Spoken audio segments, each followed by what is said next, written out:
Hi viewers, welcome to our channel. இன்றைக்கி நம்ம சேனலில் ஒரு மசியல் தாங்க பார்க்க போகிறோம். சேனக்கிழங்கு வச்சு மசியல் பண்ண போகிறோம்.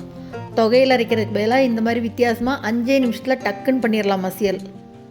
தொகையில் செய்கிறத விட ரொம்ப சுலபம் இந்த மசியல் செய்கிறது. சூப்பரான இந்த சேனக்கிழங்கு மசியல் எப்படி பண்ணுறதுன்னு பார்க்குறதுக்கு முன்னால் நம்ம சேனல் இன்னும் சப்ஸ்கிரைப் பண்ணலைன்னா கண்டிப்பாக சப்ஸ்கிரைப் பண்ணிடுங்க. கூடவே பக்கத்தில் இருக்கிற பெல் பட்டனில் ஆல்ங்கிறத தட்டி விடுங்க. ஸோ நான் போடுற வீடியோ எல்லாமே உடனுக்குடனே நோட்டிஃபிகேஷனாக வந்துடும். வாங்க இந்த மசியல் எப்படி பண்ணுறதுன்னு பார்க்கலாம். முதல்ல ஒரு வாணலியில் கொஞ்சமாக எண்ணெய் சேர்த்துக்கலாம்.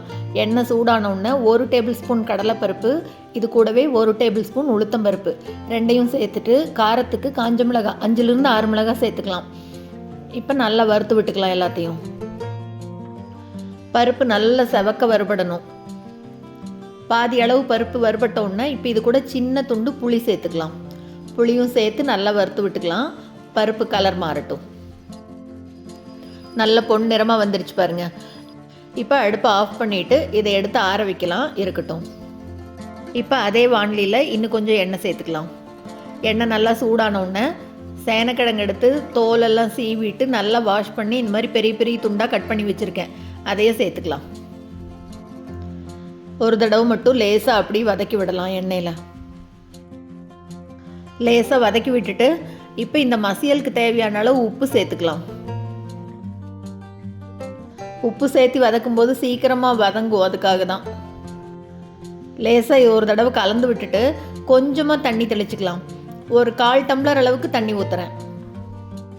தண்ணி நிறைய ஊற்றிடக்கூடாது.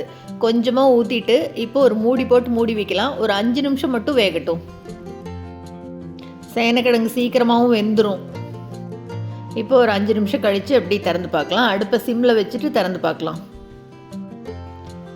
கலந்து விடுறேன் பாருங்கள். தண்ணி ஃபுல்லாக இழுத்துருச்சு. நல்லா காயும் வெந்திருக்கு பாருங்கள். கரண்டிலேயே இப்படி குத்தி பார்த்தீங்கன்னா நல்லா அப்படி கட்டாய் வருது பாருங்கள். நல்லா வெந்திருக்கு. இந்த அளவுக்கு வெந்ததுன்னா போதும். இப்போ அடுப்பை ஆஃப் பண்ணிவிட்டு இதையும் நல்லா கம்ப்ளீட்டாக ஆற விடலாம். வறுத்து வச்ச பருப்பு சேனக்கிழங்கு ரெண்டுமே நல்லா ஆறுனதுக்கப்புறமா எல்லாத்தையும் ஒரு மிக்ஸி ஜாருக்கு சேர்த்துட்டு கொஞ்சம் தண்ணி தெளித்தா போதும். ரொம்ப ஊற்றிடக்கூடாது. கொஞ்சமாக தண்ணி தெளித்து பாருங்கள். இந்த மாதிரி நல்லா நைஸாக அரைச்சி எடுத்துக்கலாம். அவ்வளோதாங்க. செம்ம சூப்பராக சேனக்கிழங்கு மசியல் ரெடி ஆயிடுச்சு. இதுக்கு தாளித்து கொட்டவெல்லாம் வேண்டியதே இல்லை. சூடாக சாதத்து மேலே போட்டு அப்படி நல்லெண்ணெய் ஊற்றி சாப்பிட்டிங்கன்னா அவ்வளோ அருமையாக இருக்கும். வெங்காயம் தேங்காய் எதுவுமே சேர்த்தாமல் இவ்வளோ சுலபமாக மசியல் பண்ணியாச்சு பாருங்கள். கண்டிப்பாக இந்த ரெசிபியை நீங்களும் செஞ்சு பார்த்துட்டு மறக்காமல் கமெண்ட்டில் சொல்லுங்கள். இந்த வீடியோ உங்களுக்கு பிடிச்சிருந்ததுன்னா லைக் பண்ணுங்கள், ஷேர் பண்ணுங்கள், கமெண்ட் பண்ணுங்கள். மறக்காமல் நம்ம சேனலை சப்ஸ்கிரைப் பண்ணுங்கள். கூடவே பக்கத்தில் இருக்கிற பெல் பட்டனையும் தட்டி விடுங்க. ஸோ நான் போடுற வீடியோ எதுவுமே மிஸ் பண்ணாமல் பார்க்கலாம். தேங்க்ஸ் ஃபார் வாட்சிங்.